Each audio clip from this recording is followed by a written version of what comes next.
इश्क में डूबी मोहम्मद रफी की आवाज जैसे एक चिंगारी का काम करती। इससे लगी आग दोनों तरफ बराबर सुलगती रहती। जाने किसको किसकी याद आई के चली पुरवाई। 70 के दशक के गांव कस्बों में डकैत आते रहते थे, इसलिए ये गाना तब लोगों को खूब रोमांचित करता था।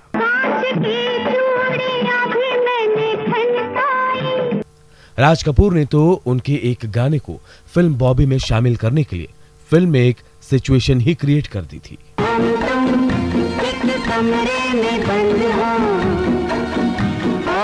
लता मंगेशकर ने किसी और गीतकार के मुकाबले आनंद बख्शी के लिखे सबसे ज्यादा गाने गाए हैं।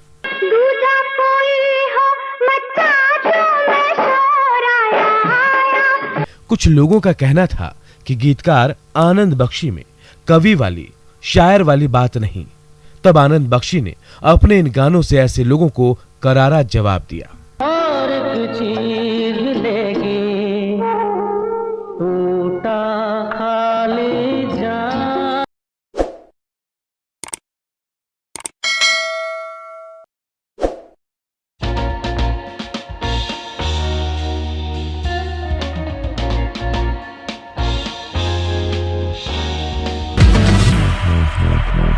नमस्कार, ब्लैक एंड व्हाइट में आपका स्वागत है। दोस्तों, 21 जुलाई को गीतकार आनंद बख्शी का जन्मदिन पड़ता है, इसलिए अच्छा यही होगा कि आज के इस एपिसोड में हम बात करें हिंदी फिल्मों के बेहद लोकप्रिय और बेहद सफल शायर गीतकार आनंद बख्शी की, उनके काम की, उनके हिट सुपर हिट गानों की।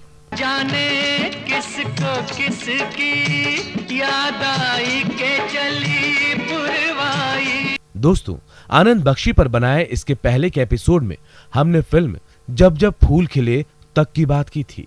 तो आइए अब बढ़ते हैं आगे और इस एपिसोड की शुरुआत करते हैं 1967 में आई उनकी फिल्म मिलन से।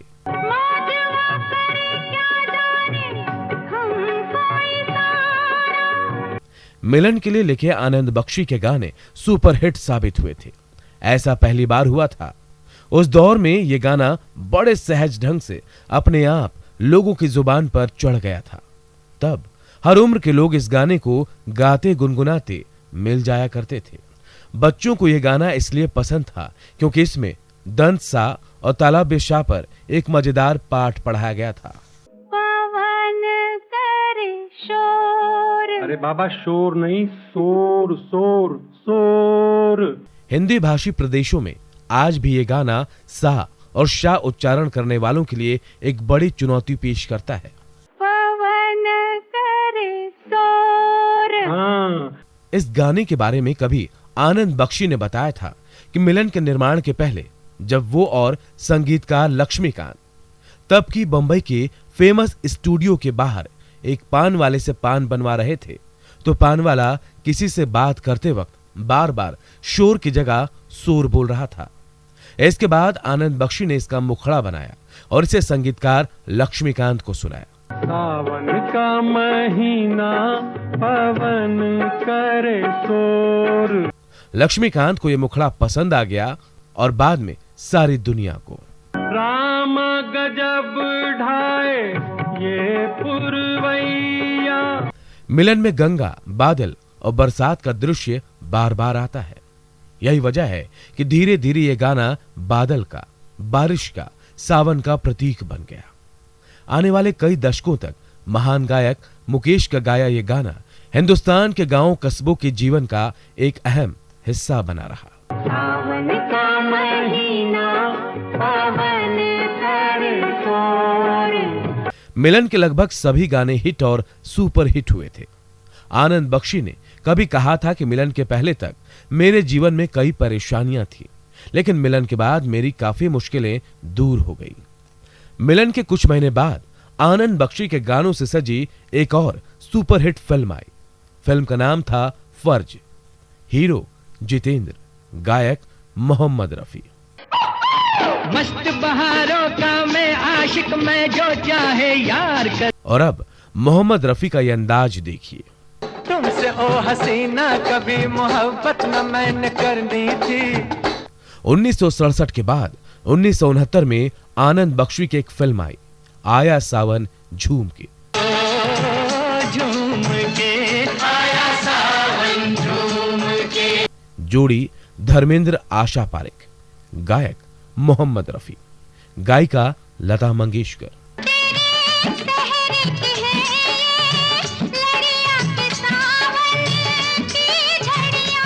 उस दौर में पर्दे पर नायक और नायिका का इश्क देखने वालों पर गजब ढाता था।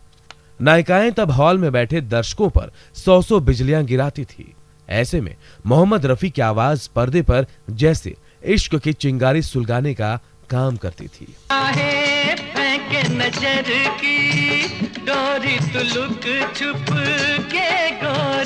1969 में ही आनंद बख्शी की एक और सुपरहिट फिल्म आई, जीने की राह। इस बार जितेंद्र के साथ थी तनुजा।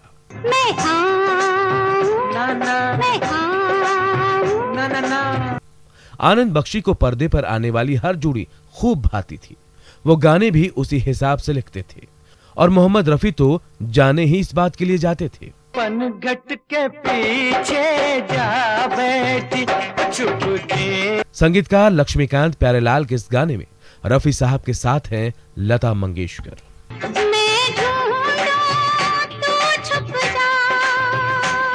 1969 के बाद आया 1970। आनंद बख्शी की कलम से एक के बाद एक सुपरहिट गाने निकलते जा रहे थे। दूर दूर रह के जीने से मैं आ जाऊं तंग ना। इस बार आन मिलो सजना में आशा पारेख के साथ थे राजेश खन्ना।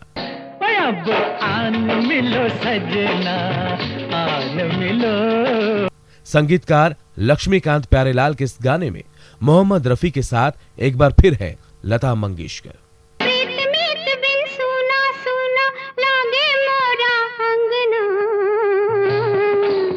आनंद बख्शी का सितारा अब आसमान में पूरी बुलंदी से चमक रहा था। उनके सहज सरल शब्दों का लोहा पूरा हिंदुस्तान मान चुका था। बाजार में आनंद बख्शी के गानों की मांग थी। फिल्मों के डिस्ट्रीब्यूटर्स प्रोड्यूसर से पूछने लगे थे फिल्म में आनंद बख्शी के गाने हैं या नहीं।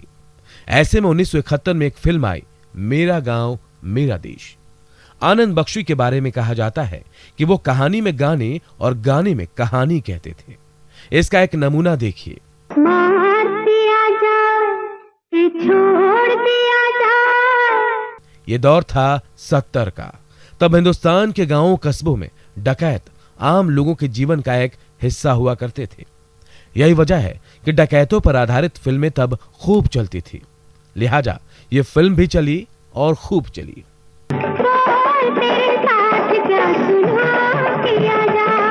मेरा गांव मेरा देश के गाने शहरों के अलावा गांव कस्बों के गली मोहल्लों में गूंजने लगे।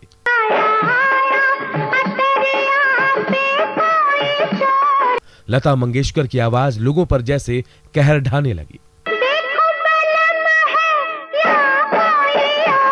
उस दौर में लता मंगेशकर और आनंद बख्शी की जोड़ी खूब कमाल दिखाती थी।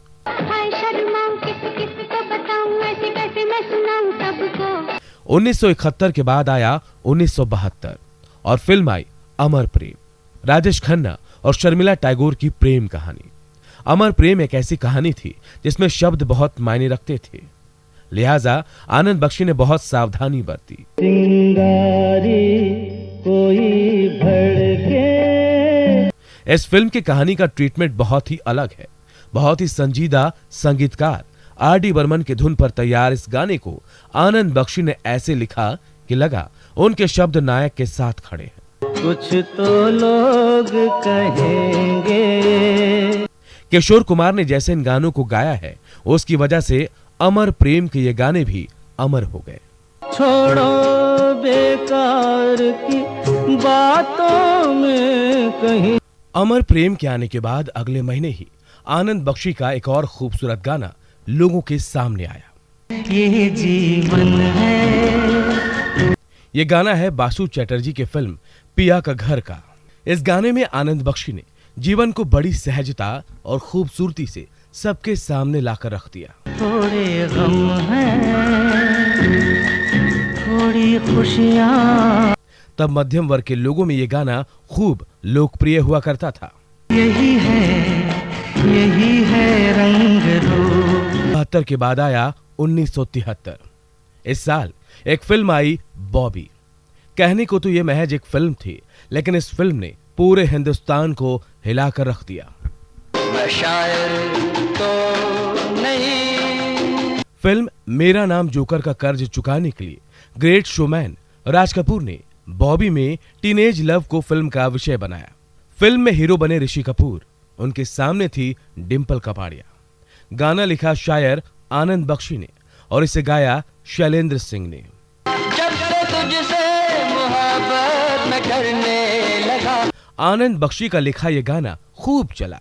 खूब चलने वाला बॉबी का एक और गाना है एक कमरे में बंद हो और चाबी खो जाए।